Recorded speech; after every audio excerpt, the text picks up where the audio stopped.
this afternoon. Rory, great to see you. Thank you for coming in. Leaving aside 2019, you've had a remarkably consistent record in the last few years in the Open. How much do you hope to be able to continue that this week and bring that Open form into the championship? Yeah, for sure. I think over the last few years, the Open has been my my best performances in major championships have been at this event.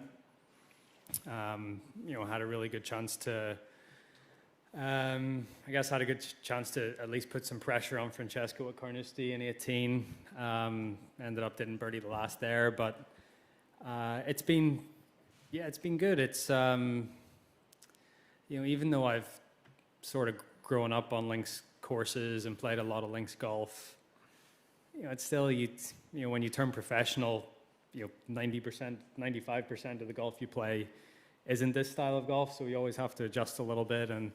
But over the years, I've just become more and more comfortable with this style of golf, and I think more than anything else, it's there's a lot more variables in the Open Championship and on links courses, and once you learn that you can't control those variables and you just have to go out and accept whatever's given to you. So I think as I've got a little more experience and matured, I've been able to play this championship a little bit better, and hopefully I can continue that record this week. Oh, great stuff. We'll take questions from the floor, please. Can you raise your hand? We'll start here in the middle. Sorry, the back there. Hello, Rory. Could you put into words just how much of a profound blow it was to have no Open Championship for the sport last year, and just how much it means and how special it is that it's now returning? Yeah, it's profound blow sounds very serious. There was a lot of events that were cancelled last year because of the pandemic. And I guess my thought, even you look at, I always compare golf to tennis because two individual sports, 4 majors a year, and the Open Championship and Wimbledon were cancelled last year, which was, of the, both Wimbledon and here, arguably the biggest tournaments in the respective sports, and for those to be cancelled was, even actually walking in our little Open clubhouse here this week, there's a board with the list of winners and the courses, and it says 2020 championship not played, and you're just so used to seeing that at 1941 or 1945, war years and stuff like that, and the fact that every time now you look at 2020, it's going to say championship not played. It just sort of stuck with me. I was like, wow, yeah, it was a really different and weird year, but as you said, I think everyone's just so glad to be back and playing again, and inching our way back to some sort of normality. Obviously, next Monday is going to be a big day here for England and the UK, and I think everyone's looking forward to that. But it's great to be back and great to have fans, and just great to be playing an Open Championship again. Next question, please. Hi, Rory. What were your takeaways from the practice round? I mean, other than the lovely weather, did anything strike you as unexpected about the course? I think the biggest thing here is the course. Even before the rain yesterday, the course was quite lush, quite green. Maybe weren't getting the bounces that we're accustomed to getting here at St. George's with the bumpy fairways. And honestly, I think the course plays a little better that way. So I was pleasantly surprised that I walked away from the golf course on Saturday and Sunday thinking this is a much better golf course than I remember it being. And I think that's just because of the way it's playing right now. I think it's perfect, and as the days go on with a little bit of wind and sunshine, by the weekend it should just be absolutely perfect. It should be playing the way it should play. And but yeah, I think more than anything else, I obviously didn't have great memories from 2011, the way I played, and playing the last few days, this is just my perception, and because of not playing my best that time, I came back here and it's much better than I remember. Alistair? Hi, Rory. Related, I suppose, to the first question. You've had 2 years to dwell on what happened in 2019. You weren't able to banish the memory last year. How much has the fact you missed the cut, it was your home open, how much has that sort of lived with you as a monkey on your back? I mean, not really. I ended up winning the FedEx Cup in 2019. So it gave me a few million reasons to feel better. I didn't dwell on it that much. It was tough, but it's the great thing about golf is there's always next week. You can always get back on the horse. You can always, and that's what I did. I moved forward, set my sights on other things like the FedEx Cup, that was basically all there was left to play for that year. I won a World Golf Championship in China. I got to world number 1 at the start of 2020, and then the pandemic hit, and the world sort of changed. So, if anything, it was a catalyst for me to play some of my best golf. I left Portrush obviously very disappointed, but by February of 2020, a few months down the line, I got back to number 1 in the world. So I didn't dwell on it that much. David at the back, please. Yeah, Rory, you never like to miss a cut, but the fact that you've been here for a few extra days and been able to taper your practice accordingly, could it turn out to be a blessing in disguise? Yeah, I think so. You never want to miss a cut, as you say, but as missed cuts go, this wasn't necessarily a bad one. I wasn't planning on playing the Scottish Open a few weeks ago anyway, so just to get a couple of competitive rounds in and just learn a little bit more and figure out what I need to do.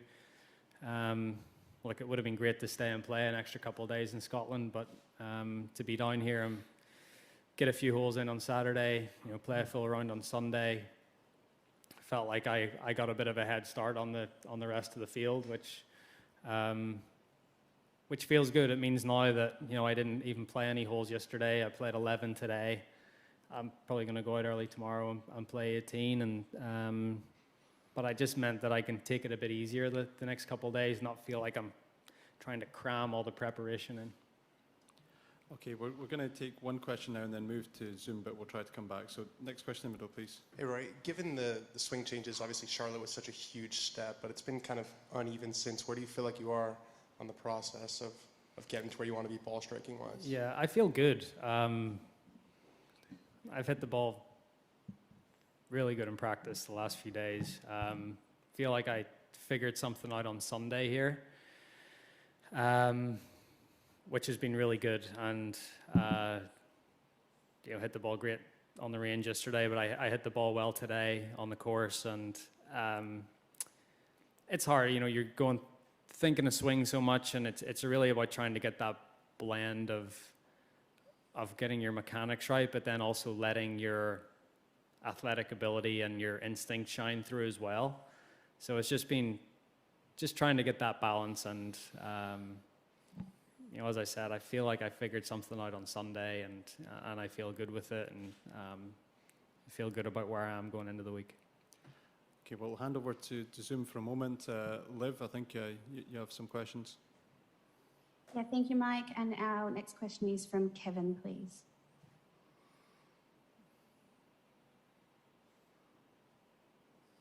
Kevin, you need to unmute, please. Yeah, trying. There we go. Gotcha.